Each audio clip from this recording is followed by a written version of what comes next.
আমি তো মানে মহা আনন্দিত যে হান্নান মাসুদ রবীন্দ্রনাথ ঠাকুরের নাম জানেন এবং এটাও জানেন যে রবীন্দ্রনাথ ঠাকুর নোবেল পুরস্কার পেয়েছিলেন। তাহলে বাংলাদেশের একজন ছাত্রনেতা হওয়ার জন্যে বা বাংলাদেশের একজন বিপ্লবী নেতা হওয়ার জন্যে অথবা বাংলাদেশের এমপি হওয়ার জন্যে এর চেয়ে বেশি জানার তো আর দরকার নেই। কিন্তু তিনি আবার একটু বেশি বেশি জেনে ফেলেছেন। সমস্যা হয়ে গেছে সেখানটাতে। সেই বেশি জেনে ফেলাটার মধ্যে রয়েছে কি, যে তিনি জেনেছেন এবং সেই জানাটা খুবই একেবারে গণমাধ্যমে বা প্রকাশ্য সভাতে সেই জানাটা প্রকাশ করেছেন। সে প্রকাশটা কি, যে রবীন্দ্রনাথ আহ, ব্রিটিশদের তোষণ তোয়াজ, পা ধরা, আহ, তেল মালিশ করা, এইসব যা যা করে আর কি মানুষ কোনো কিছু পাওয়ার জন্যে, তো সেগুলো করে তিনি নাকি নোবেল পুরস্কার পেয়েছেন। গরিব বাপ রে বাপ। হুম। হান্নান মাসুদ আহ, এটি আবিষ্কার করেছেন অথবা কারণ তার যা এইটুকু হয়তো বা জানা নেই, তারপরের অংশটুকু আর লাগে না। হুম। কারণ ওনারা মেধা না কোটা এই স্লোগান দিয়ে আন্দোলন টান্দোলন গড়লেন এবং তারপরে শুধু কোটা আর কোটা, এইচএসসি পরীক্ষা দেবেন না তাদের অনুসারীরা। তারা কি বললো, 2 মাস যেহেতু আন্দোলন করেছে অতএব 2 বছর পড়াশোনা ঠিক মতো হয়নি। তাই না? এটাই তো বললো তারা সচিবালয়ে আহ, ঘোষণা দিয়ে, সচিবালয়ে ঘেরাও করে বলল যে 2 মাস তারা আন্দোলন করেছে, এই কারণে তাদের 2 বছরের পড়াশোনা সব ভেসে গেছে, তাদের মাথায় কিছু নেই, মনে কিছু নেই।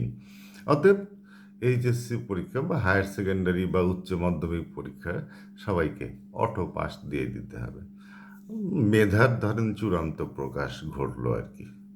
হুম।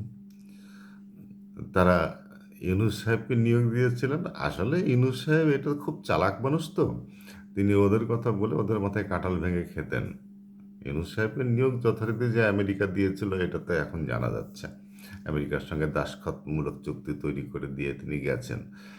লবিস্ট হিসাবে তার পেশা তিনি পরিপূর্ণভাবে পালন করে গেছেন। তো কথা হচ্ছিল যে ইংরেজদের তোষণ করে রবীন্দ্রনাথ ঠাকুর নোবেল পুরস্কার পেয়েছেন।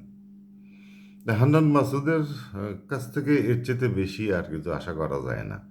কেননা তিনি নিশ্চয়ই জানবেন না যে নোবেল পুরস্কার ব্রিটিশরা দেয় না, ব্রিটিশরা দিত না, এটা সুইডিশ একাডেমি দেয়। এবং আর এইটুকু যদি না জানেন তাহলে বাকিটুকু জানা তো আরও কঠিন। সেটি হচ্ছে যে যে বছর রবীন্দ্রনাথ ঠাকুর নোবেল পুরস্কার পান তার আগের বছর থেকে সুইডিশ রাজ রাজপরিবারের সঙ্গে ইংল্যান্ডের রাজপরিবারের ব্যাপক আহ, খারাপ সম্পর্ক চলছিল। খারাপ সম্পর্কের কারণটা কি? কারণটা হচ্ছে যে সুইডেনের একজন রাজকুমারের জন্যে রাজপরিবারের তরফ থেকে আহ, ইংল্যান্ডের রাজপরিবারে, ব্রিটিশ রাজপরিবারে একটা মেয়ের বা একজন রাজকন্যার তার সঙ্গে বিয়ের প্রস্তাব দেওয়া হয়েছিল, কিন্তু ইংরেজরা অথবা ব্রিটিশ রাজপরিবার সেই প্রস্তাবটি প্রত্যাখ্যান করেছিল।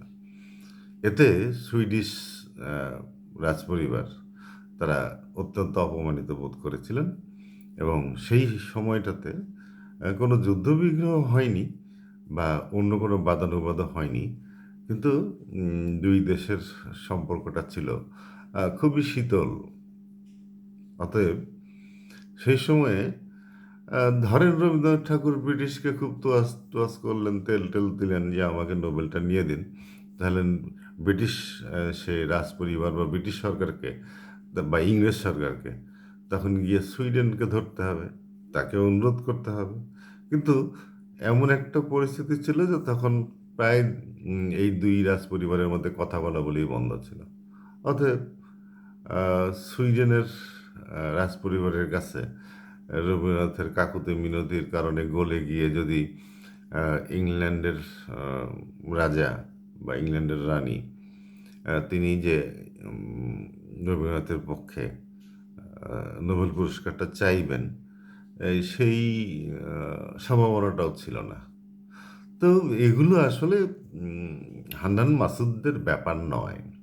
তাদের যতটুকু জানলে কাজ চলে যায় ততটুকু জানেন, রবীন্দ্রনাথের নাম জানেন এবং রবীন্দ্রনাথ নোবেল পুরস্কার পেয়েছেন এটাও জানে। তো বাংলাদেশে যারা পরিচালক তাদের জন্য এর চেয়ে বেশি জানাটার দরকার নেই। হান্নান মাসুদও কেন বা জানতে চাইবেন? এইগুলো হচ্ছে যে আমাদের মতো অকম্মা লোকেরা যারা লেখাপড়াটাকেই জীবনের ধ্যান জ্ঞান করে নিয়েছেন, লেখালেখিটাকেই জীবনকে সঁপে দিয়েছি, এই লেখালেখির কারণে যাদের এই মানে পড়তে হয় এবং পড়াটাও লেখার মতোই জীবনের একটা অংশ। তো আমাদের মতো লোকরা এটা খোঁজখবর বা পড়াশোনা এগুলো সবসময় রাখতে হয়, তাদের এটা দরকার নেই।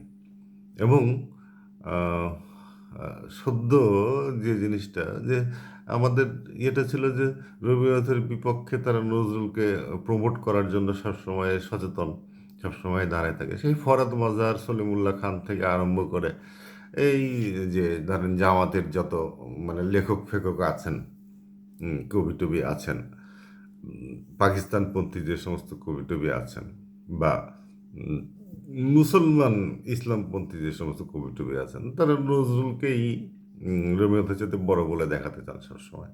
এমনকি এই কথাও বলেছেন যে নজরুলের উম, আম, সাথে রবীন্দ্রনাথ তার একটা হিন্দু মেয়ের বিয়ে দিয়ে তার মাধ্যমে নজরুলের কবিতার খাতা চুরি করে সেগুলো দিয়ে তিনি বই লিখে নোবেল পুরস্কার পেয়েছেন। অথচ রবীন্দ্রনাথ যখন নোবেল পুরস্কার পান তখন নজরুলের বয়স ছিল 13 বছর বয়স। তো সেই বয়সে নোবেল পাওয়ার কোনো সুযোগ বা সেই বয়সে তার লেখা থেকে ইয়ে করার সুযোগ যে নাই, ছিল না, কোনোভাবেই সম্ভব না। তখন হয়তো নজরুল আসানসোলের রুটির দোকানে কাজ করতেন, অথবা হয়তো বা দরিরামপুর হাই স্কুলে পড়ছিলেন। আমার ঠিক ওই ব্যাপারটা ইয়ে করা হয়নি। তো নজরুলকে পর্যন্ত আহ, এই আহ, হান্নান মাসুদদেরই সহযোগী, তাদেরই আরেকটি দোকান, যে হাদি গ্রুপের দোকান, ইনকিলাব মঞ্চ। তো হাদির মৃত্যুর পরে ইনকিলাব মঞ্চে যে এখন যে মুখপাত্র আছেন তিনি নাকি বলেছেন, তিনি খুব গর্বের সঙ্গে বলেছেন যে কাজী নজরুল ইসলামের আহ, কথা কে জানতো ওখানে, যেখানে ঢাকা বিশ্ববিদ্যালয়ের যেখানে কাজী নজরুল ইসলামের কবর আছে, সেখানে হাদির কবর দেওয়ার কারণেই সারা দেশের লোক বা সারা পৃথিবীর লোক এখন নজরুল ইসলামের কথা মনে করে, নজরুল ইসলামের নাম জানে। তো এত যাদের জ্ঞানের বহর, এত যাদের প্রজ্ঞা, তাদের সঙ্গে আমরা চ্যালেঞ্জ ফ্যালেঞ্জে যাব না। হুম, আমাদের সেটা করতে যাওয়া মুশকিলও আছে। আমরা বরং নিজের মতো করে একটু হাসি, অতি দুঃখেও তো মানুষ হাসে।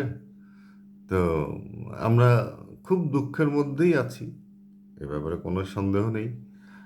অরাজকতার 18 মাস পার হয়েছে, কিন্তু মবের ধারাবাহিকতা এখনো আছে। বিএনপি মুক্তিযুদ্ধের কথা খুব জোরে সোরে বলছে, এ পর্যন্ত তারা কখনোই বলেনি, কিন্তু এই নির্বাচনের আগে থেকে তারা বলছে খুব জোরে সোরে। তো সেটুকু সান্ত্বনা নিয়েই আমরা থাকি। আপাতত আজকের মতো এখানেই শেষ।